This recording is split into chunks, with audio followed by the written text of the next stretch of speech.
네, 안녕하세요. 수고하겠습니다. 오늘은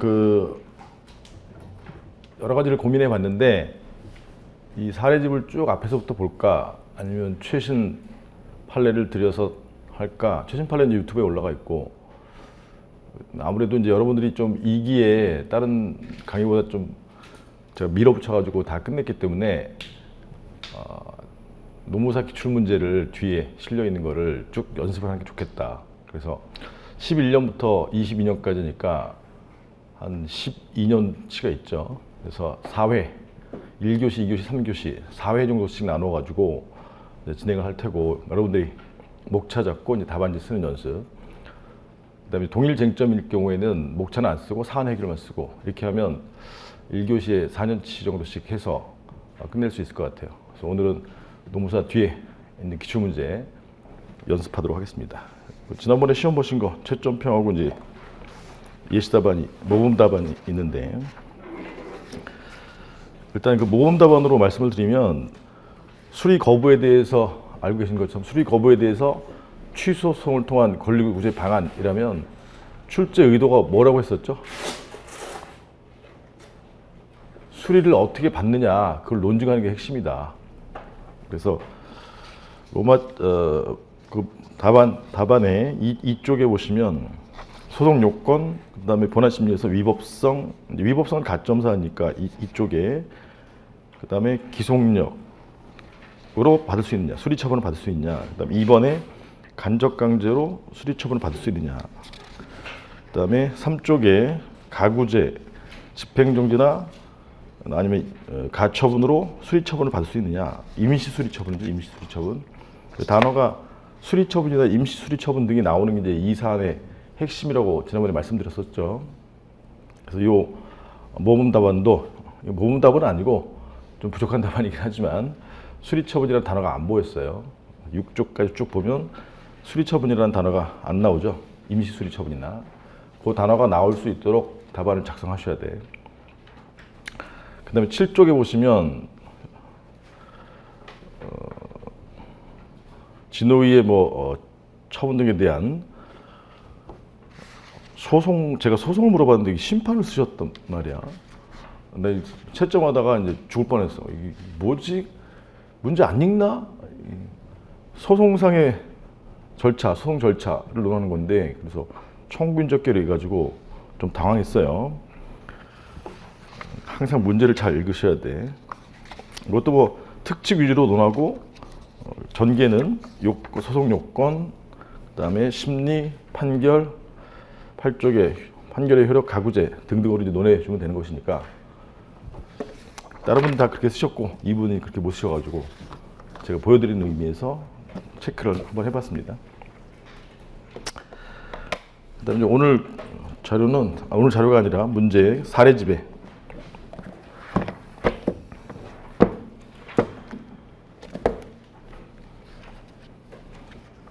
사례집에 277페이지.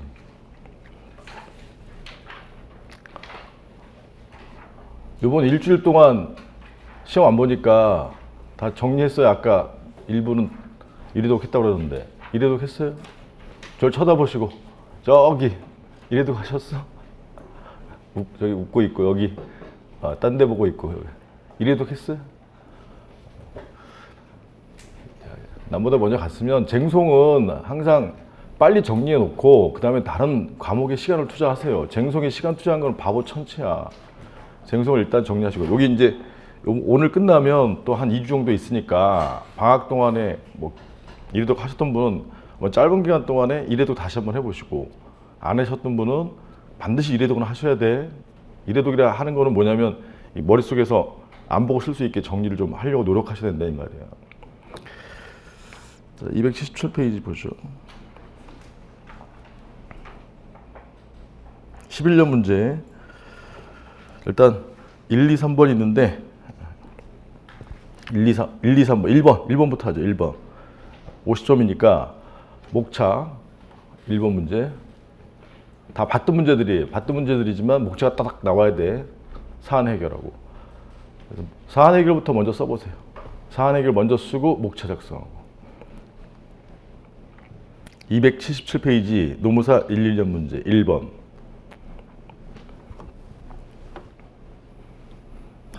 시간은 5분이야, 5분.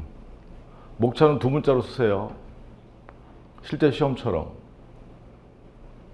9시 10분까지.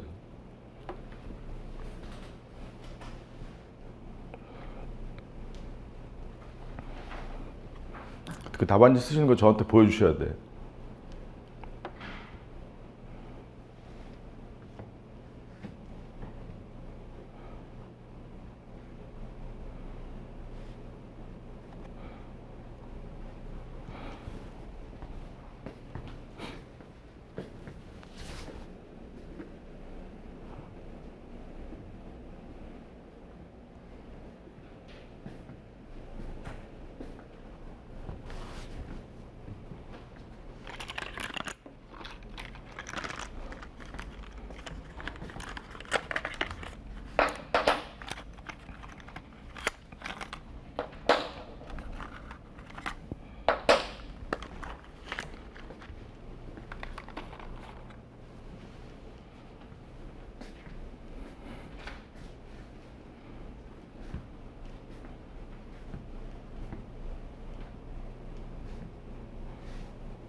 이것만 쓰면 된단 말이야. 여기서 시간 낭비했잖아요.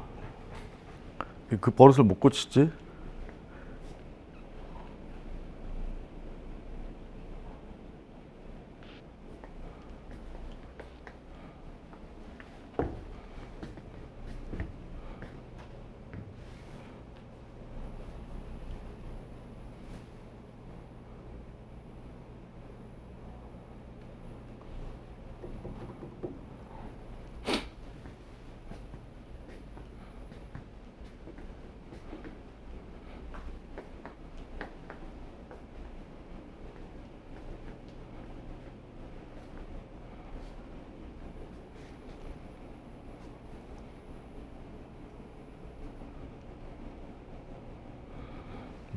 여기를 쓴 거는 시간 낭비야.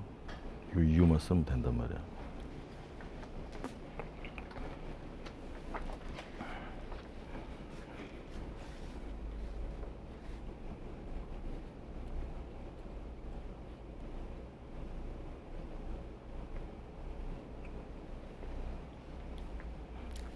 사안 해결부터 써봐요. 사안 해결.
내가 택한 학설에 의하면 이렇게 가야지. 여기다가 쓸 내용이잖아요.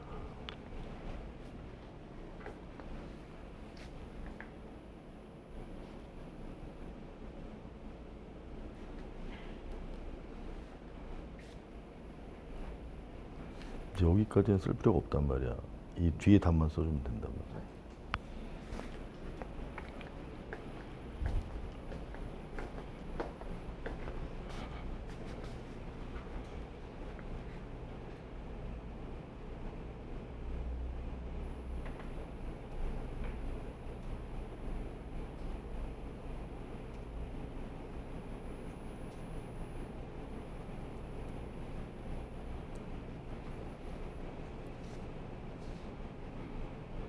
그게 되지 않으면 왜 그래 이게 긍정설인데. 아 취소성. 긍정설에 따르면 이건 쓸 필요 없고 요거만 쓰면 되는 거잖아. 봐봐. 이거는 그냥 썼는데 이거를 못 쓰면 어떡하니.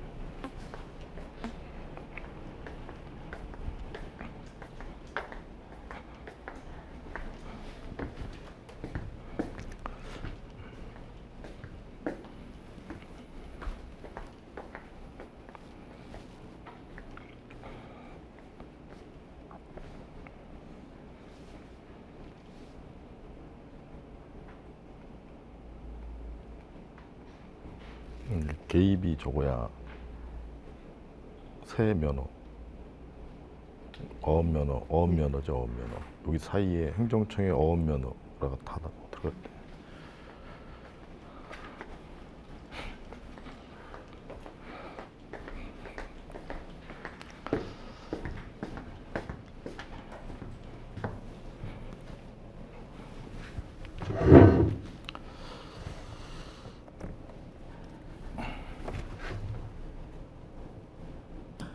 네, 마무리하세요.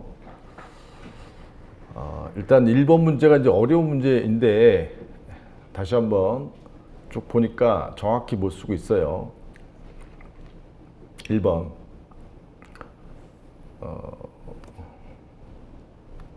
유효기간 이제 어업면허가 있었는데 처음에 빵빵연도에 어업면허가 있어. 예를 들어서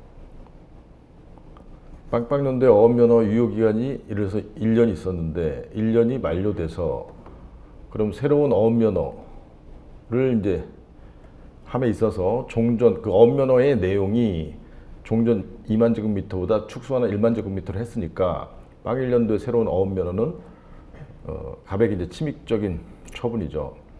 이제 질문, 갑이 자신의 재산권을 침해하는 축소와 관련된 이제 여기 법령의 취소, 법령에 대한 취소 소송 제기하는 것이 적법한가?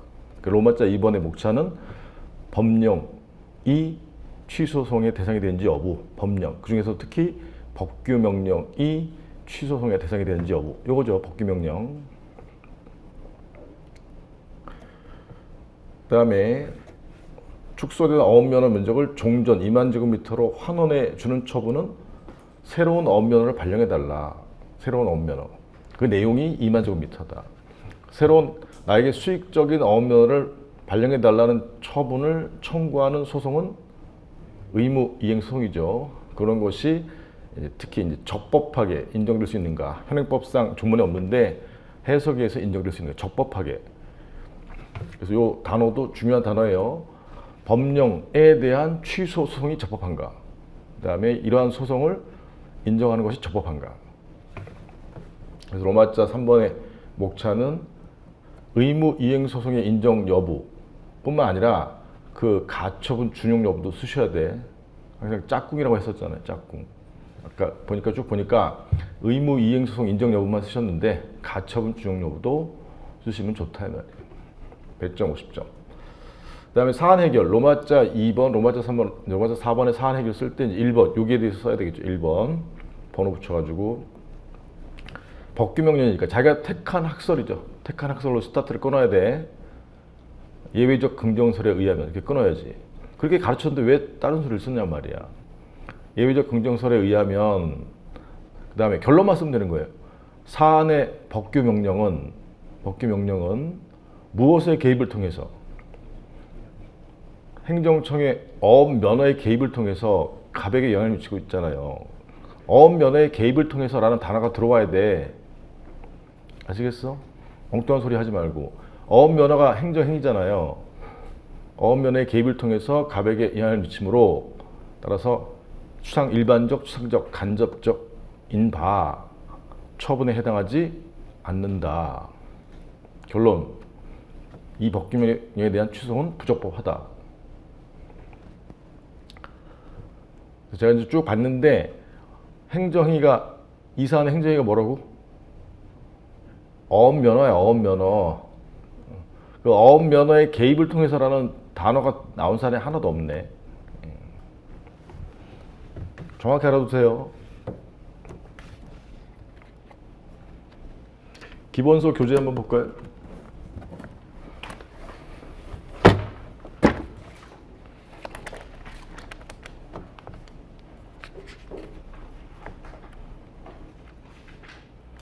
(177페이지에)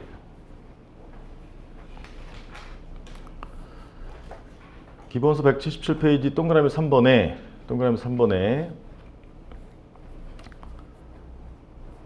일반적 추상적 성격을 가지는 법규명령은 국민의 권익에 직접적인 영향을 미치는 것이 아니다. 간접적이다. 간접적. 왜 간접적이야? 행정행위의 개입을 통해서 영향을 받기 때문에. 사안은 여기에 해당하는 거죠. 사안 행정행위가 뭐라고?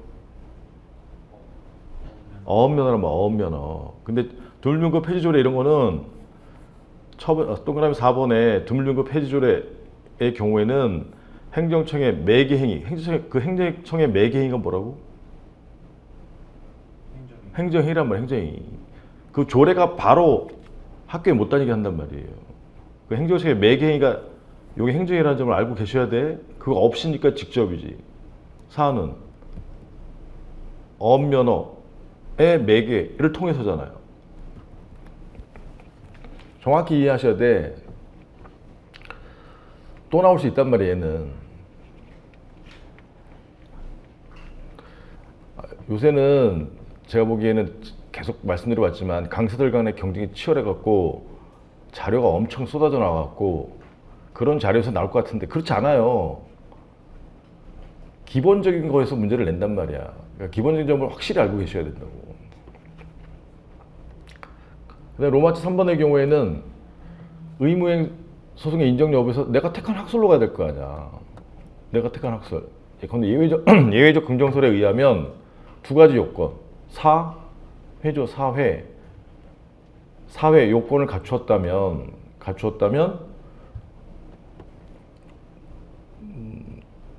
사안의 경우에는 종전으로 환원해주는 새 면허 발령을 구하는 의무 이행 소송은 적법하게 인정될 수 있다. 이렇게 쓰는 거죠. 그다음에 가구자의 경우에도 예외적 긍정설에 의하면 사회 요건을 갖추었다면 임시죠, 임시. 종전으로 환원해주는 임시 어업면허 처분을 발령해 달라는 가처분은 적법하게 인정될 수 있다. 이렇게 쓰시면 되는 거야.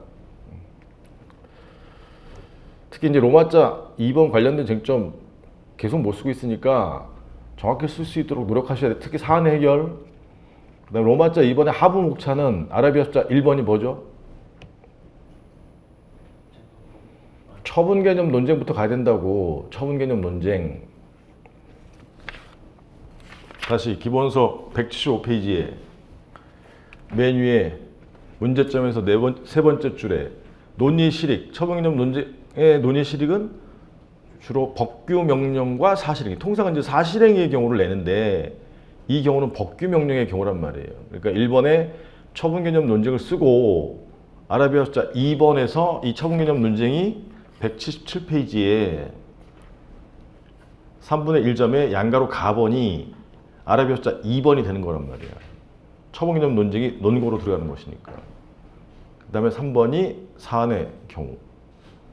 처분 개념 논쟁 안 쓰신 분 손 들어봐. 다 썼어요? 처분 개념 논쟁 안 쓰기 쉽단 말이야. 근데 제일 중요한 건 사안 해결이 제일 중요하다. 그다음에 이제 2번 보죠. 2번. 이제 여러분 2번 하세요. 2번.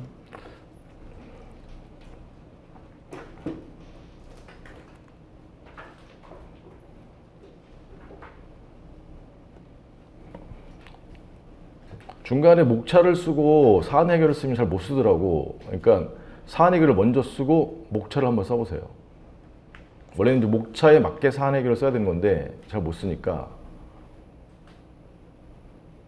2번 25점.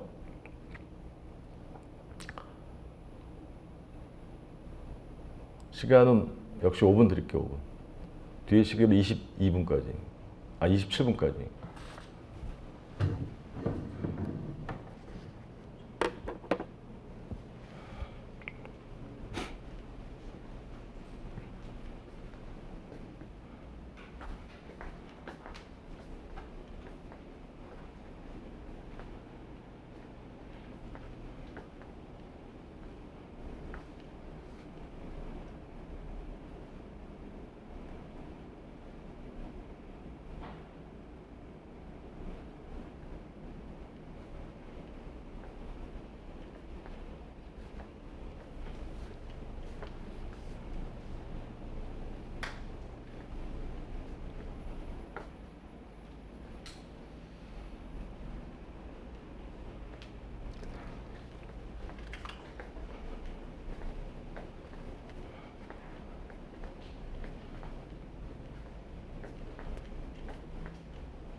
사내기를 마무리하시고 목차 안 쓰셨는데 목차 하부 목차 써보세요. 하부 목차.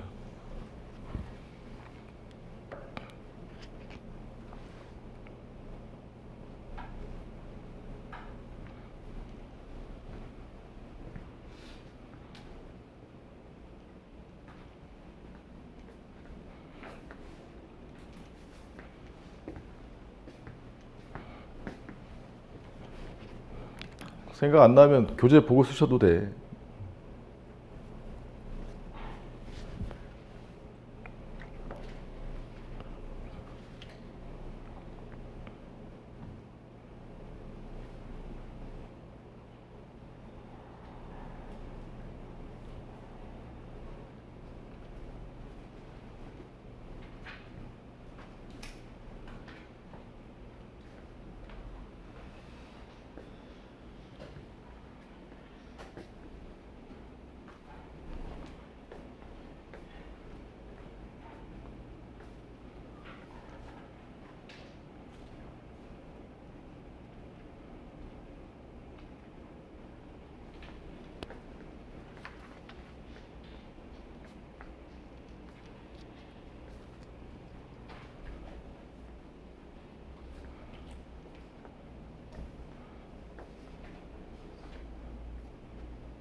네, 마무리하시고. 자, 2번 쟁점은 다 아시는 거예요. 왜냐하면 처분사유 추가 변경이니까. 처음에 당초에 입찰 참가 자격 제한, 침적 처분에 대한 처분사유는 정당한 이유 없이 계약을 이행하지 않았다. 그건 뭐 1호의 사유다. 근데 갑이 소송 중에 다투던 중 이제 행정청이 처분청이 처분사유 외에 계약 당시 관계 공무원에게 뇌물을 준 사실, 이걸 처분사유로 추가했다. 여기서 이제 처분사유 추가 여기 나와 있기 때문에 이게 소송상 허용되는가? 쟁점은 처추변이고, 그러면 기본적 사실관계 동일성설이니까 기사동설에 의하면 입찰 당초의 처분사유인 계약 불이행 사유와 그다음에 추가한 처분사유인 계약 당시 관계 공무원에게 뇌물을 준 사실은 기본적 사실관계 동일성이 인정되지 않으므로 따라서 처분청의 행위는 허용되지 않는다. 뭐 그렇게 쓰면 되는 거죠. 근데 이제 요거 사안 해결은 다 똑같고 결국 이제 점수 차이는 하부 목차에서 난다. 목차 기본서 269페이지에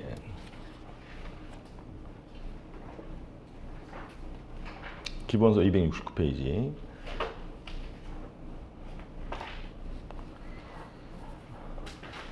서설, 뭐 개념, 하자 치유와의 구별, 허용 여부에 이제 학설 쓰는 거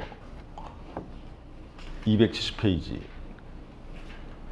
그래서 제한적 긍정설을 택하면 로마자 3번의 허용 기준은 뭐 안 쓰셔도 되고, 그 다음에 허용 한계, 아래쪽에 허용 한계 270페이지에 아래쪽에 허용 한계, 처분의 동일성이 유지될 것. 거기서 이제 쓰는 게 기본적 사실관계 동일성이잖아요.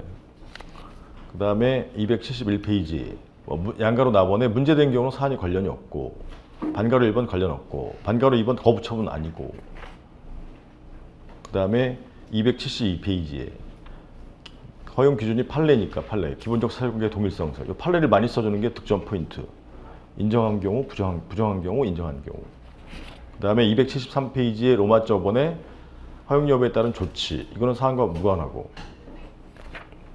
그래서 크게 보면 인정 여부, 그러니까 의의, 구별 개념, 그 다음에 인정 여부, 긍정설, 부정설, 절충설의 입장인데 절충설에 따를 때 판례가 기준이 기본적 사실관계 동일성설, 그에 관한 판례 써주면 된단 말이에요. 흐름 아시겠어요? 이거 기본 목차를 딱 알아두셔야 돼. 처추변은. 그 다음에 다만 이 기본서에는 별도의 쟁점들 2가지가 있다. 문제가 되는 경우. 근데 그 둘 다 기출된 문제예요.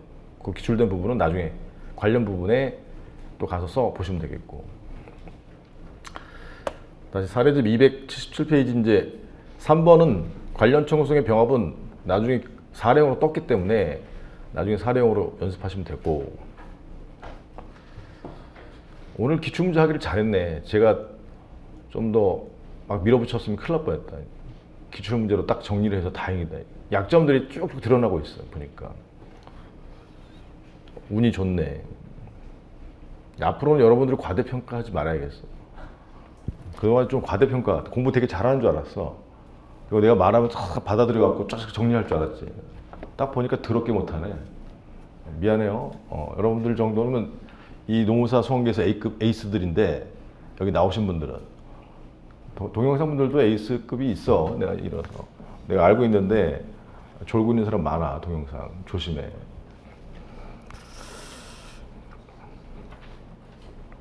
유튜브에다 찍어서 올려야 되겠어. 주제 파악들 좀 하라고. 겁나 모르면서 아는 척하고, 써보라고 하면 못 쓰고 딴짓하고.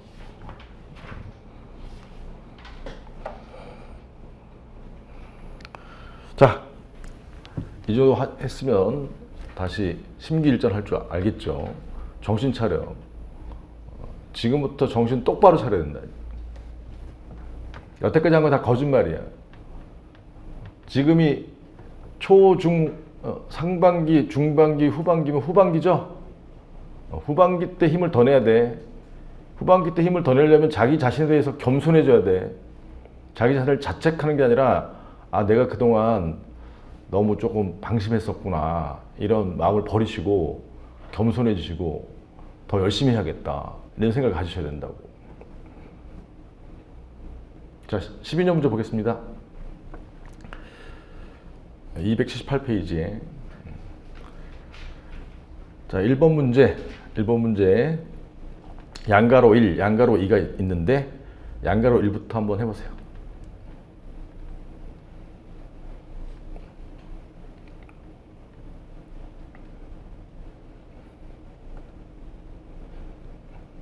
사한액을 쓰시고 목차 써보시고, 항상 사한액을 먼저 써보세요.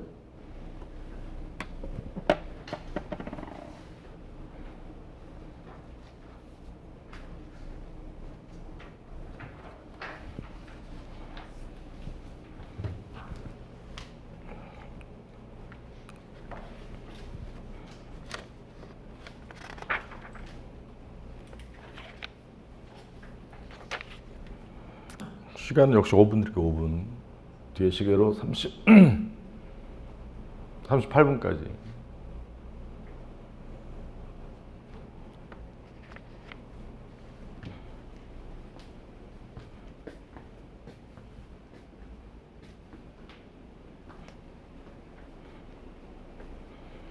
살아왔어?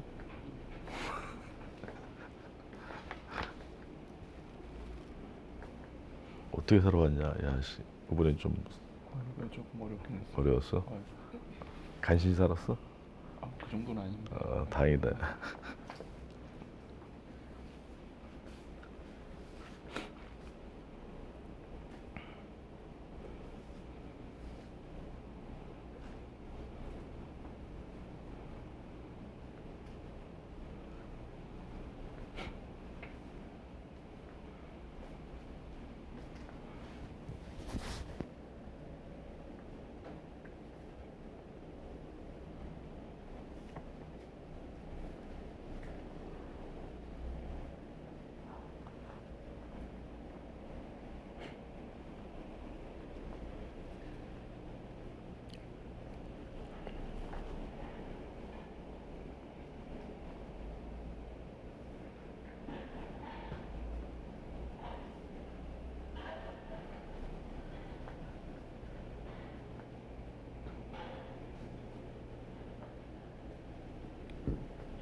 네, 마무리하시고요.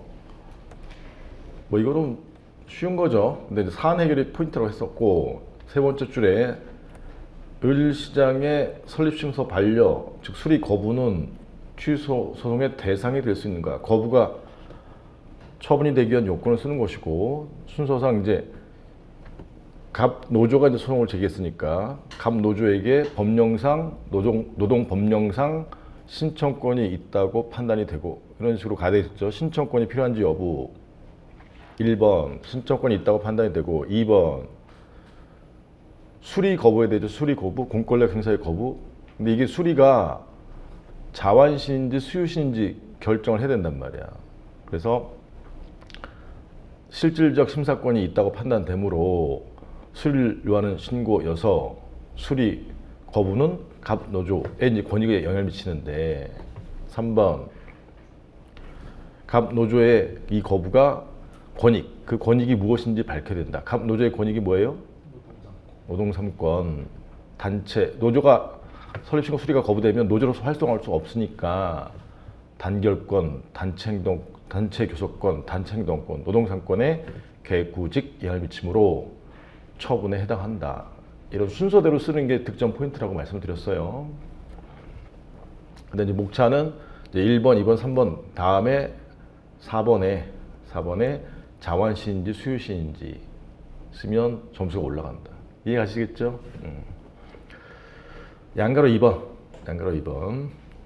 역시 25점 문제이고, 시간 5분. 뒤에 시계로 45분까지.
너무 기니까 동그라미 이서 이렇게 쓰라고.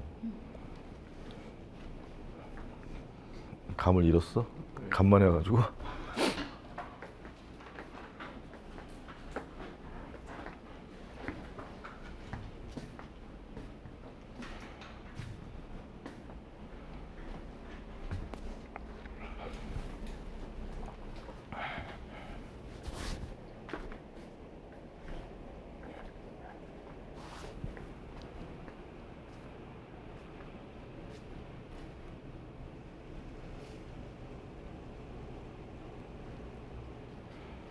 너도 마찬가지. 이게 길잖아. 그러니까 동그라미 이서 이렇게 쓰라고.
생각이 안 나.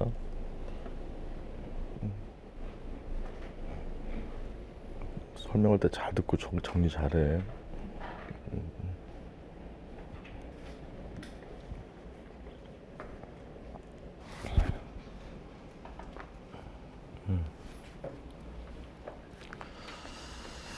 잘 썼어.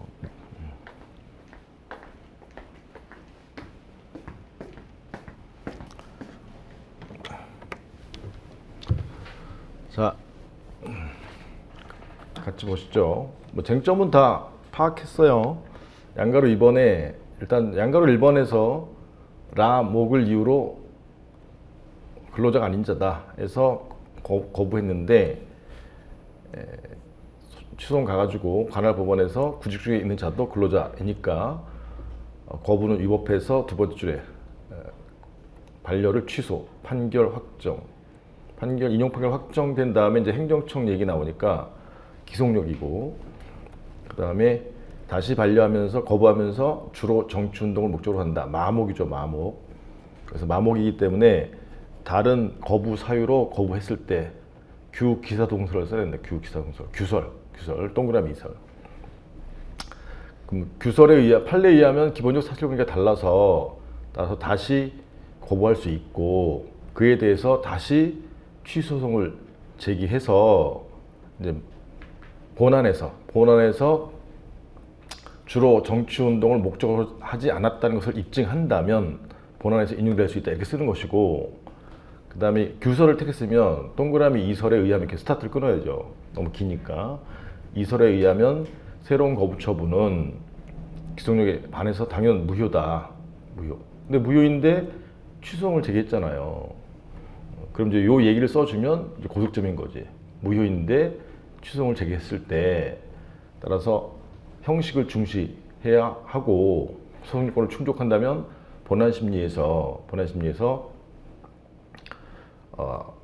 무효 판단은 취소 판단도 포함하고 있으므로 따라서 취소 판결을 받을 수 있다. 이렇게 쓰신 분은 최고 득점자예요. 한번 쓰셨어? 잘 썼어. 규서를 택할 때에는. 근데 거기까지 요구한 출제 의도가 거기까지 요구한 건 아니고, 요건 약간 뒤에 본안에서 인용될 수 있는가. 통상은 새로운 거부는 적법한가 위법한가 이렇게 물어보는데, 이건 본안에서 인용 가능한가 이렇게 물어봐서 좀 어려운 문제였었다. 특이하게 묻는 문제. 기속력 로마자 2번에서 기속력 쭉 쓰시고 로마자 3번에서 사안 해결 쓰시면 되는 문제예요. 다만 이제 거부처분, 다른 사유엔 거부처분이기 때문에 규서를 꼭 써줘야 된다. 규서. 이해가시겠지? 그다음 이제 2번, 3번은 단문이니까 2번 예컨대 소송법상 집행정지 요건, 3번 구제명령 등에 대한 쟁송 절차. 마지막에 본 거죠? 쟁송 절차. 자, 근데 이제 전체적으로 실제 이때 시험을 봤다. 그러면 통상 이제 여러분들이 가장 쉽다고 생각되는 문제가 어떤 문제예요? 단문 2번이잖아, 2번. 2번이 제일 쉽고, 순서대로 하면. 그 다음에 양가로 1번도 쉽고, 그 다음에 양가로 2번도 쉽고, 공부한 사람이면 이것도 한 2번. 3번이 제일 그 당시에 가장 어려운 문제였었고, 여러분들이 써봤지만 얘가 제일 어려운 문제예요. 이게 분량 조절하기가 쉽지가 않아. 이게 3번. 그럼 실제 시험에서 어떻게 써야 돼? 쉬운 문제부터 무조건 써야 돼. 순서대로 쓰지 말고 쉬운 문제부터. 문제 2번 검토, 문제 설문 1에 양가로 1번, 양가로 2번 검토, 여기 설문 3회 검토. 이렇게 해서 쉬운 문제부터 쓰셔야 돼. 쉬운 문제부터 써가지고 뭘 하셔야 되는 거지? 시간을 아끼셔야 돼. 시간 아낀 시간으로 요 3번에서 좀 생각을 하시면서 쓰셔야 된다고. 그리고 분량 조절, 이런 문제, 3번 같은 문제는 분량 조절을 잘하는 게 핵심이야. 뭘 강조해야 된다고요? 3번에서?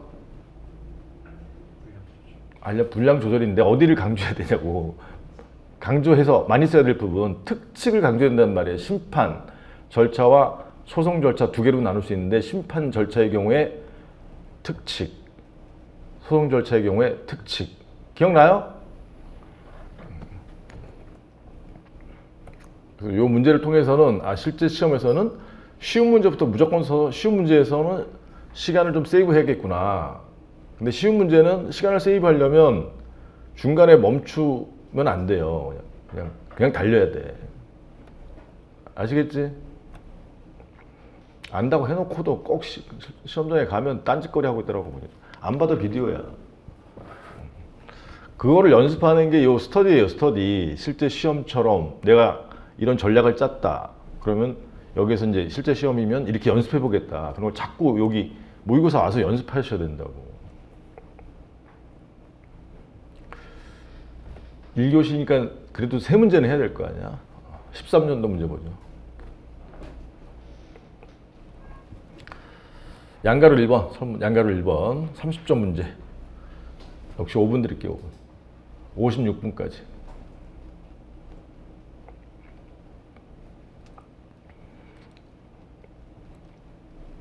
지금 단계에서 목차가 쑥 나올 수는 없어요. 그러니까 사안 해결부터 정확히 쓰시고 목차는 써보려고 노력하고 안 되면 교재 보고 체크해 보시고.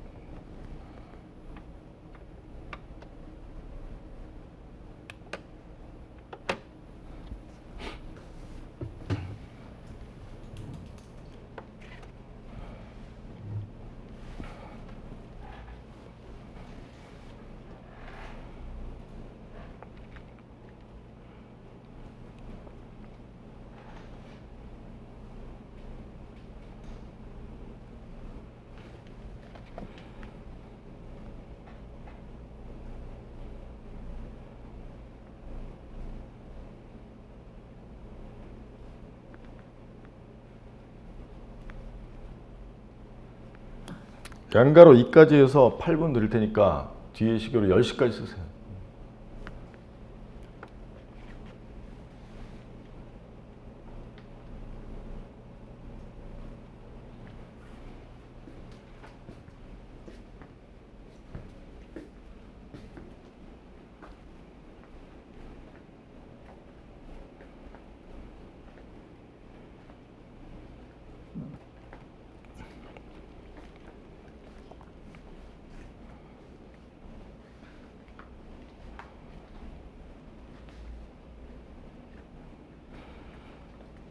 문제 소재 말고 사안 해결을 먼저 써보라고. 그 다음에 이제 본론 목차만 쓰고 문제 소재는 쓸 필요 없어.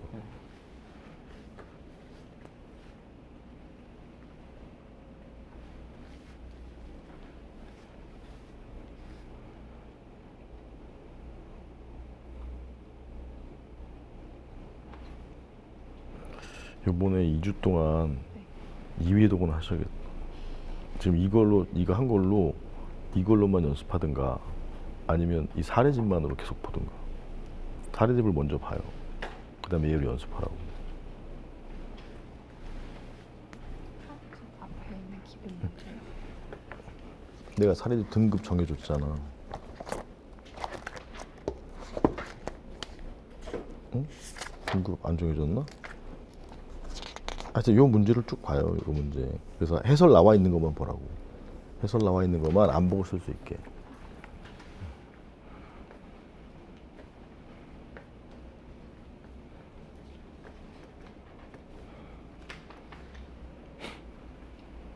생각 안 나면 교재 보셔도 돼.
네, 설문 2까지 쓰기엔 좀 무리가 있는 것 같고 설문 1 마무리 일단 하시고 같이 보죠. 양가로 1번에 네 번째 줄 갑이 당해 과징금 갑이 당해 과징금 부과 처분에 대한 대상적 격이죠. 취소 소송을 제기한다면 이 소송은 적법한가? 그럼 일단 대상적 격에 대해서 과징금은 하명이므로 처분에 해당한다. 아랍이었죠. 1번에. 그 다음에 갑이 제기했고 과징금 처분의 상대방은 첫 번째 줄에 갑의 법령 위반 행위로 인해서 A 회사에 과징금이 부과됐으니까 과징금 부과 처분의 상대방은 A 회사고 갑은 이제 근로자로서 제3자죠. 원고적 격이 쟁점이고 그 다음에 A 회사에 가름하여 대표이사는 을이 제3자 을이 스스로 제3자가 과징금 처분에 대한 소송을 제기한다면 과징금 처분에 대한 대상적 격, 이 소송은 적법한가? 그래서 대상적 격은 어느 경우든 충족하고 그 다음에 원고적 격, 아랍이아 숫자 2번에 쓸 내용이 원고적 격이란 말이에요. 원고적 격. 그래서 이제 원고적 격을 쓸 때 이제 을의 경우, 자, 그 다음에 근로자, 근로자 갑의 경우 이렇게. 갑은 이제 첫 번째 줄이죠. 갑은 운전기사다, 운전기사. 어쩌고저쩌고 이런 내용이 포함되어 있다. 그래서 제3자 을의 대표이사 을의 경우 원고적격이 있는지, 그 다음에 근로자 갑의 경우 원고적격이 있는지를 쓰셔야 되는 거야. 자, 생각이 안 나. 판례도 생각이 안 나. 그럼 어떻게 쓰셔야 돼? 일단 얘는 인인소송, 경업자, 경원자 소송 중에 어디죠? 경업자, 경원자 소송이 아니면 인인소송이야. 그러면 당해 처분이 뭐지? 과징금이잖아. 과징금. 과징금 처분의 근거법이 무슨 법이에요 지금? 안 나와 있지? 무슨 법인지 안 나와 있잖아. 여기 쭉 봐봐. 뭐 나와 있어? 안 나와 있잖아. 가정적으로 과징금 처분의 근거법이 또는 관계법이 공익뿐만 아니라 대표이사를 의뢰 사익이 뭐죠? 재산권이죠. 재산권. 의뢰 사익에 의뢰 사익도 보호하고 있다면 대표이사 의뢰의 경우에 원고적 격이 인정될 수 있다. 이렇게 쓰시면 되는 거야. 모르니까. 근로자 갑도 마찬가지예요. 모르니까. 가급적이면 인정하는 방향으로 쓰셔야 돼. 근데 판례는 긍정이야, 부정이야? 부정이죠, 부정. 기본서 201페이지에.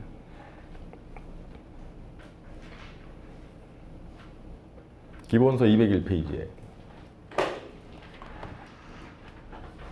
중간에 맨 마지막 동그라미 3번 판례 3분의 2 지점에 회사에 대한 과징금 처분의 직접 당사자가 아닌 주주 임원, 을은 이제 대표이사 임원, 그 다음에 근로자 갑이죠. 갑의 경우 원칙적으로 사익보호 규정이 없으므로 원고적 격이 없고 예외적으로 합병 결정. 다른 말로 판례 표현에 의하면 계약 이전 결정이야. IMF 시절에 A 회사가 B 회사에 합병됐다. 그러면 A 회사는 소멸하죠. 소멸하면 대표이사도 잘릴 수가 있고 주주의 주식 가치도 다운될 수 있고 그 다음에 근로자도 잘릴 수가 있으니까 그럴 경우에 법인의 존속 자체를 직접 좌우하는 처분이잖아요. 합병은. 따라서 그럴 경우에는 개구직 이해관계를 가짐으로 원고적 격이 있다. 원칙 부정, 예외 긍정이에요. 어느 경우에 긍정하는 거야? 회사 합병, 회사가 소멸되는 경우에 긍정한다 이 말이야. 아시겠지? 그 다음에 맨 마지막 단락 운전기사의 경우에 맨 마지막 단락에 회사와 노사 간의 임금협정을 체결함에 있어서 운전기사, 갑이죠. 갑의 합승의 법령 위반이잖아. 회사에 대해서 과징금이 부과되면 그 상여금 지급 시에 금액 상당을 공제하기로 규정이 있다. 이에 따라 운전기사에 대해서 합승을 이유로 회사에 대한 과징금 처분으로 말미암아 상여금 지급이 제한된다 하더라도 202페이지 과징금 부과 처분의 직접 당사자가 아닌 운전기사로서는 개구직 이익이 있다고 볼 수는 없다. 원고적 격 부정이에요, 부정. 둘 다 부정했는데 보호규범의 범위를 넓히면 돼. 자, 운전기사 입장에서 이런 임금협정 있잖아요. 요건 민법까지 범위를 넓히자는 얘기야. 헌법상의 기본권, 민법상의 일반 원칙까지 범위를 넓히자. 그러면 보호규범이 인정될 범위가 넓어지니까 나의 경우에는 이런 임금협정, 보호규정이 있으니까 원고적격을 인정해야 된다. 이렇게 주장했지만 받아들여지지 않은 거야. 판례에서는. 그래서 이 문제의 경우에는 원고적격에서 특히 강조할 부분이 보호규범의 범위예요. 범위. 194페이지. 194페이지 2번 견해 대립에서 동그라미 1번 판례는 근거 관계법규까지만 보지만 세 번째 줄에 동그라미 2번 일부계는 헌법상 기본권 동그라미 3번에 민법상 일반 원칙. 이 민법상 일반 원칙이 그 협정을 주장하는 거야. 주장했지만 받아들여지지 않은 사안이란 말이야. 아시겠어요? 이 당시에 이 판례를 가르쳐준 사람 아무도 없다. 네, 장담할게. 나도 안 가르쳐줬고. 그럼 어떻게 해? 조건은 똑같아. 그럼 어떻게 해야 된다고? 내가 배운 것까지만 논리를 활용해서 사안을 해결하면 되는 거야. 사안의 과징금 처분의 근거 관계 법규가 공익뿐만 아니라 대표이사 을의 재산권이나 근로자 갑의 재산권도 보호하고 있다면 을과 갑은 원고적격이 인정된다. 그거 쓰는 거예요. 그게 써도 찜찜해 안 해? 찜찜하지? 왜? 수험생은 약자이기 때문에 찜찜한 거야. 근데 분명한 거는 이거는 논리에 맞췄으면 점수를 안 줄 수가 없어요. 판례가 비록 부정했다 하더라도 대법원까지 갔다는 거는 반대 학설은 긍정했다는 소리 아니야. 이해가? 그러니까 여기서 말씀드리고 싶은 건 뭐냐면 사안의 해결을 쓸 때 내가 논리가 맞으면 망설이지 말라고. 과감하게 쓰라고. 왜? 시험장에서 망설이면 멘붕이 온다고. 망설이면 시간이 가는 거야. 아시겠지? 내 논리에 잘못이 없다면 과감하게 쓰라고. 이 문제를 통해서 그걸 꼭 이걸 꼭 알고 계셔야 돼. 시험장에서 멘붕이 오거나 망설일 때 가는 거야, 그냥. 어떤 문제도 영향을 미쳐요? 그 다음 문제도 영향을 미친다. 봐봐. 여러분들이 양가로 2에서 버벅대니까 지금 시간 가가지고 양가로 2 시간이 계속 늦춰지지. 제가 아까 5분 내 양가로 2까지 해서 8분 내에 쓰라고 했는데 딱 보니까 못 쓸 것 같단 말이야. 그래서 제가 중간에 멈춘 거잖아.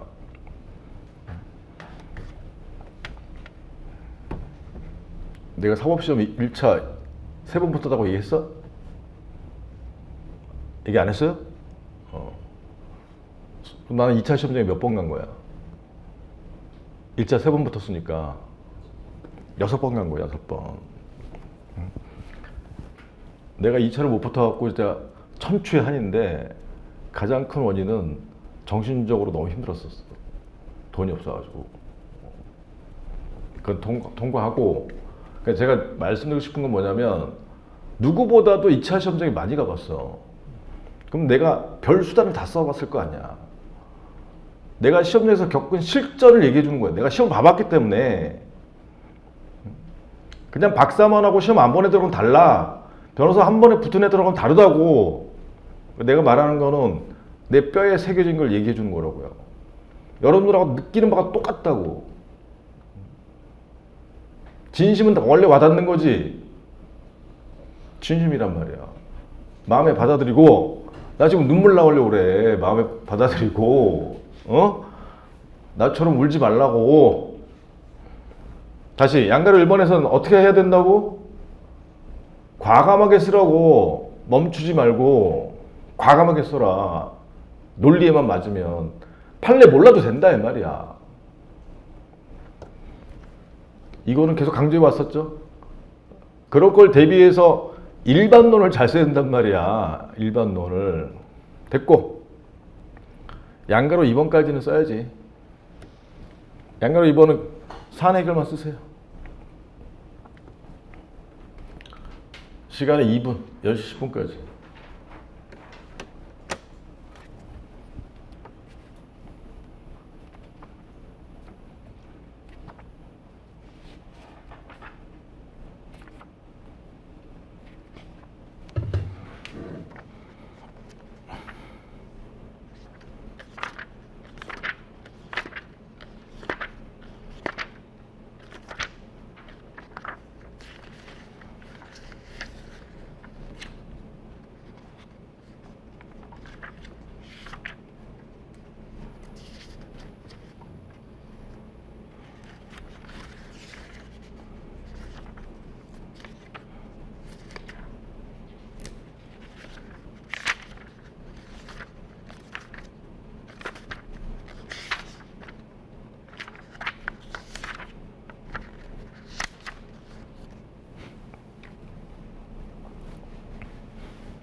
자, 봐봐.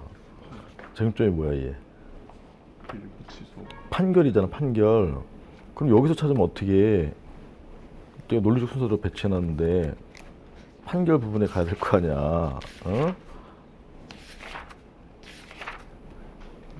심리가 끝나면 판결일 거 아니야.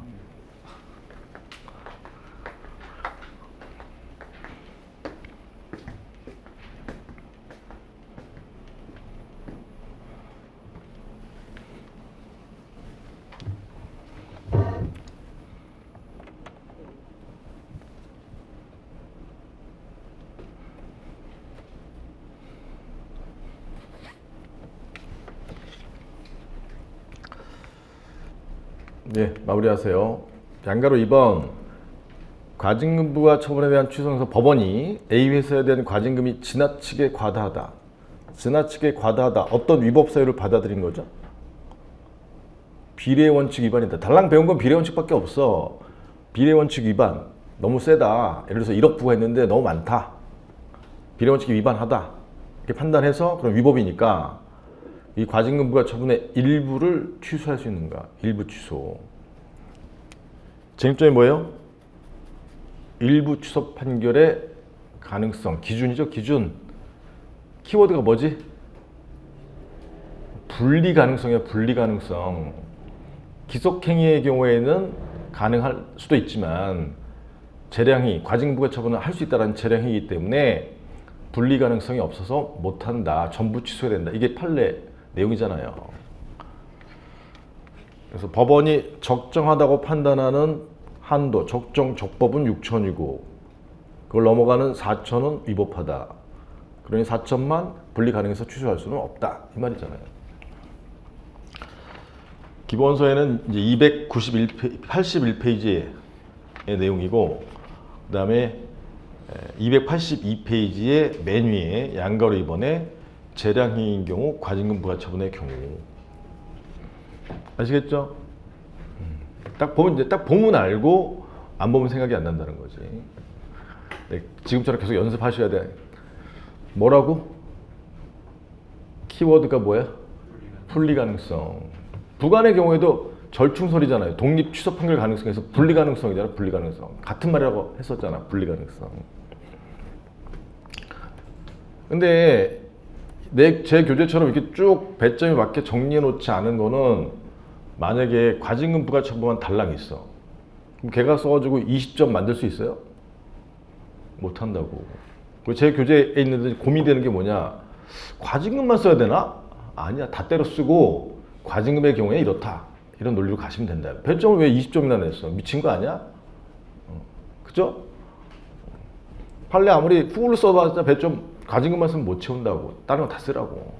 그 다음에 2번 거부 이건 이제 제가 설명하고 거부 처분에 대한 의무행 심판관대 의무 이행제결 이행제결 거부 처분에 취소 가서 취소 판결 확정 인용 판결 확정 그 다음에 행정청 나오면 뭐죠?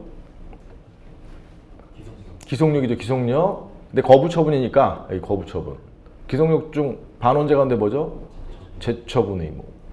그 재처분 의무가 있는데 그 재처분 의무 그 재결 판결의 취지에 따른 처분 그게 재처분인데 재처분을 하지 않는 경우 재결 판결의 실효성 확보 방안 로마자 2번이 의무 이행 재결의 경우 로마자 3번이 거부 취소 판결의 경우 이해하시겠죠?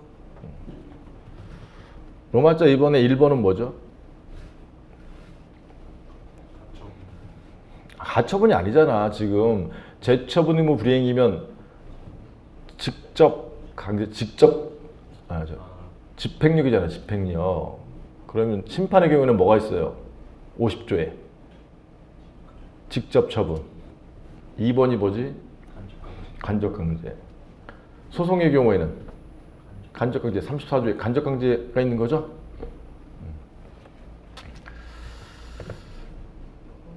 근데 배점이 25점이야. 근데 옛날에는 여기 심판의 경우에 간접강제가 없었던 시절에 출제한 거예요. 그래서 심판의 경우에는 직접 처분만 쓰고 소송의 경우에는 간접강제만 써라. 이기 때문에 25점으로 냈던 거란 말이야. 근데 또 이렇게 낼 수도 있어요. Understand? 하나 더. 의무 이행심판의 인용지결은 몇 조에 있지? 행정심판법? 43조 5항에 있죠. 5항. 43조 5항에 인용지결이 뭐가 있어? 처분지결과 처분명령지결이 있죠. 이 사안은 어떤 게 나온 거야? 이행지결이니까. 처분명령지결을 했다 이 소리야. 처분지결은 기속력이 나올 수 있어 없어? 없어. 직접 허가처분을 날려줬는데 무슨 기속력이 나와. 하여튼 세부적으로 가면 그렇다 이 말이야. 이제 3번이 제일 어려운 문제였어요. 3번 종국 판결에 의하지 않은 종국 판결이 뭐냐면 1심, 2심 이런 걸 끝내는 판결을 말하는 거야. 각하, 기각, 인용 다 해당해. 법원의 판결에 의하지 않은 법원의 행위에 의하지 않은 취소송의 종료. 법원의 행위로 안 끝나고 당사자의 행위로 끝나는 걸 뭐라고 하지? 어? 그래 그런 걸 뭐라고 그래? 다 합쳐서 그걸 처분권주의라고 그래. 처분권주의. 소취하, 청구의 포기 일락, 소송의 화해, 원고나 피고의 행위로 끝나는 것이 처분권주의예요. 처분권주의 내용이 뭐야? 소송의 시작, 본안 심판의 대상, 소송의 종료에 대해서 처분권이 있다. 누구에게? 당사자에게. 이게 종료와 관련된 거야. 아 이거 멋진 문제였었어요. 왜냐면 이런 식으로 문제를 본 적이 없기 때문에 사시 문제에서는 자꾸 보던 문제였었는데 옛날이 그립다. 아, 지금은 이렇게 안 내. 아 옛날처럼 내면 얼마나 좋아. 이런 식으로 좀 멋진 문제라도 좀 껴놓고 좀 그저 그냥 뭐 위법 판단의 기준실은 뭔가 하수처럼 돼가지고 나는 속상해요. 자 쉬었다가 14점 문제부터 하죠. 10분, 8분만 쉬죠. 25분에 들어오세요.